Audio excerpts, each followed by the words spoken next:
ऐसे मस्जिद अक्सा पर भी हालात आए गए। मेरे नबी से पहले हालात ख़राब थे, मेरे नबी आए, नबूवत का हक अदा किया, मस्जिद अक्सा की जिम्मेदारी उमर फारूक को अता की। अल्लाह अकबर।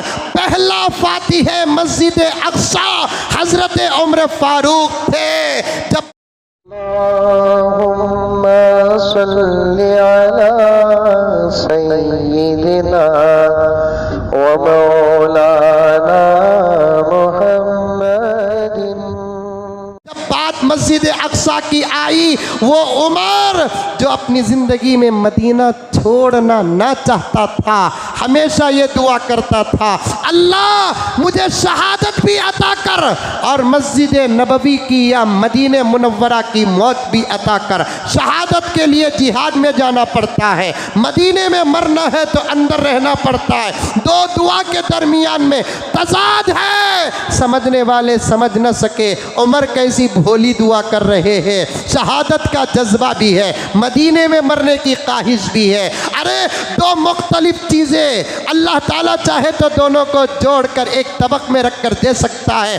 उमर मदीने से बड़ा प्यार करते थे, आप मुजाहिदीन को तो भेजते थे, काफिलों को तो भेजते थे, मुअल्लिमीन को तो भेजते थे, सारे आलम का निज़ाम तो संभालते थे। निगाह सहाबियत और फिरासत से मस्जिद नबवी के मिंबर पे खड़े होकर सारे दुनिया के मुजाहिदीन जर्नलों और कर्नलों को खिताब करते थे, गवाही है हमारे पास। लेकिन हज़रत उमर मदीने मुनव्वरा छोड़कर जाना पसंद नहीं करते थे। लेकिन जब बात मस्जिद अक्सा की आई, हज़रत उमर मदीना छोड़कर मस्जिद अक्सा को फतह करने के लिए निकल कर जाते हैं। पहला फातिह मस्जिद अक्सा, पहला फातिह मस्जिद अक्सा हज़रत उमर फारूक निकल कर जाते हैं। तो फ़लस्तीन में उस वक्त ईसाइयों का कब्ज़ा था। किसका कब्ज़ा था? ईसाइयों का कब्ज़ा था। और उनकी किताबों में बात लिखी थी कि आज मस्जिद हमारे पास है, अर्ज़ मुक़द्दस हमारे पास है, हम मस्जिदों की पामाली कर रहे हैं। यहाँ तक जब ईसाइयों के हाथ में मस्जिद अक्सा थी, मस्जिद के अंदर शराब पीते थे, सुअर का गोश्त पकाकर खाते थे, नाच गाने होते थे। हज़रत उमर बेकरार हो गए। निकलते हैं काफ़िला लेकर कहाँ? फ़लस्तीन की तरफ जाते हैं। और हज़रत उमर फरमाते हैं इस पूरे सफ़र में खर्च मेरा ज़ाती होगा, मदीने के और इस्लामी बैतुल माल से मैं एक पैसा भी नहीं उठाऊंगा, क्योंकि ये सफ़र का खर्च तमाम खर्चों में आला है, ये सफ़र तमाम सफ़रों में आला है। हज़रत उमर के पास एक ही ऊँट था और ग़ुलाम भी था। ग़ुलामों पर रहम ये इस्लाम का मिजाज है, ग़ुलामों से मोहब्बत ये इस्लाम का मिजाज है, ग़ुलामों से हक अदा करना ये इस्लाम का मिजाज है। हज़रत उमर फारूक ने अपने ग़ुलाम मैसरा से कहा, प्यारे तू मेरा ग़ुलाम और मैं तेरा आका तो अपनी जगह पर हूँ, लेकिन मंजिल 2000 किलोमीटर दूर है, इसलिए पूरा सफ़र मैं बैठ कर आऊँ और पूरा सफ़र तू चल कर आए, अल्लाह की अदालत में उमर कामयाब नहीं होगा। एक काम कर मेरे प्यारे, 10 किलोमीटर मैं बैठ कर आऊँगा, ऊँट की लगाम तू पकड़कर 10 किलोमीटर चलेगा, 10 किलोमीटर तू बैठ कर आएगा।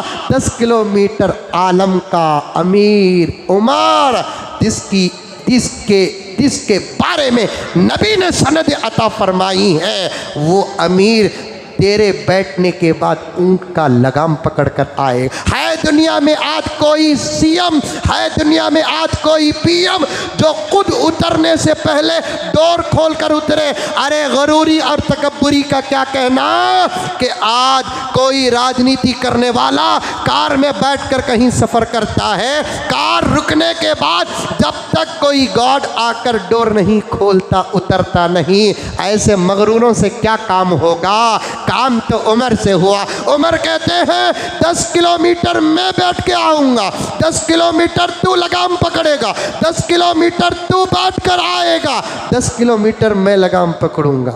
नहीं अमीरुल मोमिनीन, ऐसा नहीं होगा, मैं चल कर आ जाऊँगा। नहीं, तू तू मेरा गुलाम है, मैं तेरा आका हूँ, बात मेरी सुन वरना मैं तुझे आज़ाद कर दूंगा। आज़ादी तो बहुत अच्छी बात है ना, आज़ादी तो बहुत अच्छी बात है ना। ग़ुलामों को उस ज़माने में ऐसे नेक लोगों की ग़ुलामी में जो मज़ा मिलता था, आज़ादी में मज़ा नहीं मिलता था। उमर ने कहा बात मानेगा तो रखूँगा साथ, वरना तुझे आज़ाद नहीं अमीरुल मोमिनीन, वैसा ही होगा जैसा आपने फरमाया। 10-10 किलोमीटर की तरतीब से बैतुल मक़दिस पहुँचते हैं। रास्ते में एक हादिसा होता है, रास्ते में एक हादिसा हो जाता है।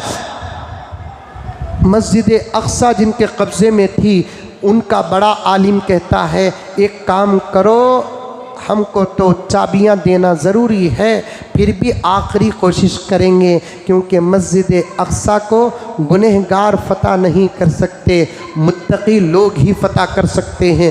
रास्ते में इधर और उधर जवान लड़कियों को गंदा लिबास पहना कर खड़ा कर दो, और फ़ौज की नज़र पड़ेगी, इरादा बदलेगा, ताकत बर्बाद होगी, मस्जिद हमारे कब्ज़े में रहेगी। उमर रज़ी अल्लाह ताला अन्हु की फ़ौज जा रही है, रास्ते में कब्र पहुंची, ऐसा उन लोगों ने तदबीर किया है।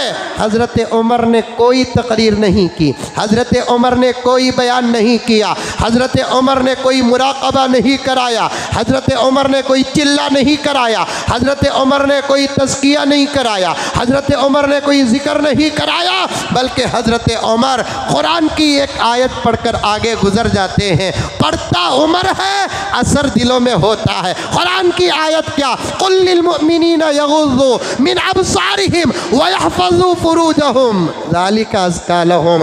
ऐ मोमिनो, अल्लाह का कलाम कहता है निगाहें नीचे रखो, तुम्हारे शर्मगाहें महफूज हो जाएंगी। एक आयत एक मरतबा उमर पढ़ते हैं, निगाहें नीचे रखकर काफ़िला गुज़रता है, लड़कियां आपस में बात करते हैं, ये इंसान है कि आसमान से उतरे हुए फरिश्ते हैं, ये इंसान है कि आसमान से उतरे हुए फरिश्ते हैं। काफिला गुजर जाता है, 10-10 किलोमीटर की तरतीब होती है। अब सिर्फ 10 किलोमीटर मस्जिद अक्सा है तो उमर की बारी ख़त्म। उमर को लगाम पकड़ना था, मैसरा को सवार होना था। मैसरा ग़ुलाम कहता है अमीरुल मोमिनीन, मेरी अपनी बारी भी आपको देता हूँ, आप बैठ जाओ, सिर्फ 10 किलोमीटर है मस्जिद अक्सा। उमर ने कहा बड़ा सकी बनता जा रहा है, बड़ा सकी बनता जा रहा है, हमारे सामने आफर बयान, चल बैठ। उमर को कुछ भी नहीं मालूम, उमर को सिर्फ हक़ मालूम था, उमर को सिर्फ रहम मालूम था, उमर को सिर्फ करम मालूम था। उमर का तसव्वुर मस्जिद अक्सा था। हज़रत उमर ने अपने ग़ुलाम से कहा खामोश बैठ। हज़रत उमर लगाम पकड़ लिए, काफ़िला जा रहा है, तलवार यूज़ करने का मौका ही नहीं मिला। उधर खबर पहुंचती है 10 किलोमीटर में उमर का काफ़िला आ चुका है। कितने किलोमीटर में? 10 किलोमीटर में। तो हज़रत उमर के इस काफ़िले के बारे में तमाम ईसाई उलमा मिलकर कहते हैं अभी हार मत मानो, अभी हार मत मानो, पहले तहक़ीक़ करो कि उमर की सवारी का हाल क्या है, उमर की सवारी का हाल क्या है, उमर किस हालत में आ रहा है, उमर किस हालत में आ रहा है मालूम करो। एक जाता है मुखबिर, मालूम करके आकर बड़े आलिम से कहता है कि क़िबला हमने मालूम किया तो मंज़र बड़ा अजीब निकला, जिसको उमर कहते हैं वो चलकर आ रहा है, उसका ग़ुलाम सवार होकर आ रहा है।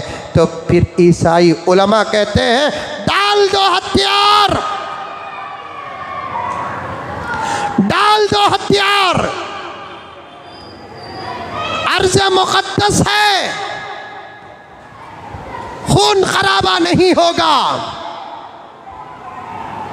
हमारी किताबों में लिखा है जब अमीर चलकर आए, उसका ग़ुलाम बैठकर आए, उससे मत लड़ना, वरना खून भी तुम्हारा जाएगा, जान भी तुम्हारी जाएगी, हार भी होगा। सीधे हज़रत उमर बैतुल मक़दिस के करीब पहुँचते हैं। एक ज़बरदस्त काफिला लड़ने वाला ऐसा खड़ा है जैसे बारात का इंतज़ार कर रहा है। लड़ने वाला काफिला ऐसे खड़ा है जैसे बारात का इस्तकबाल। बैतुल मक़दिस की चाबियाँ प्लेट में, तख्ते में, ट्रे में रख कर खड़े हैं। उमर जाते हैं और देखते क्या है, कोई लड़ाई नहीं, तो फिर लड़ने की क्या ज़रूरत है, क्या है। चाबियाँ उठा लिए। हज़रत उमर कहा फौज को कि सीधे चलो मस्जिद अक्सा में हम नमाज अदा करेंगे। फिर उस राहिब से पूछते हैं कोई इरादा नहीं है आपका लड़ने का? नहीं लड़ने का। इतनी आसानी से आपने चाबियां दे दी? हाँ हमने चाबियां दे दी। कैसा? तो उसने कहा कि उमर तुम आए, अब तुम्हारे आने का अंदाज हमारे ईसा की किताब में पहले ही नाजिल हो चुका है। ज़ालिका मसलुहुम फित तौराती व मसलुहुम फिल इंजील। सूरह मोहम्मद की आखिरी आयत का ये छोटे छोटे हिस्से हैं। ज़ालिका मसलुहुम फित तौराती व मसलुहुम फिल इंजील। ऐ मोहम्मद तुम्हारे सहाबा तो वो है जिनका तज़किरा तुम्हारे साथ तुम्हारी किताब से पहले आसमानी किताबों में नाज़िल हुआ। ऐ उमर हमारी किताब में तुम्हारे आमद का ये तरीक़ा लिखा है कि आखिरी पैगंबर का ये ग़ुलाम मस्जिद अक्सा को फतह करेगा और उसके आने का अंदाज़ क्या होगा? आने का अंदाज़ क्या होगा कि वो नीचे चलकर आएगा, उसका ग़ुलाम उसके ऊँट पे बैठकर आएगा, ग़ुलाम की खिदमत आका करता रहेगा। हमारी किताबों में जो है वही होगा, हमारी किताबों में जो है वही होगा। सबसे पहले हज़रत उमर ने बैतुल मक़दिस को फतह किया और उसके बाद फिर हालात बदले तो फिर बैतुल मक़दिस ईसाइयों के हाथ चला गया। फिर अल्लाह ताला ने एक ऐसे मर्द मुजाहिद को पैदा किया जिसको आज भी दुनिया हज़रत सलाहुद्दीन अय्यूबी के नाम से याद करती है। हज़रत सलाहुद्दीन अय्यूबी भी अल्हम्दुलिल्लाह सुम्मा अल्हम्दुलिल्लाह इस मस्जिद को भी और फ़लस्तीन को भी दुश्मनों से पाक किया और बराबर तकरीबन चलता रहा।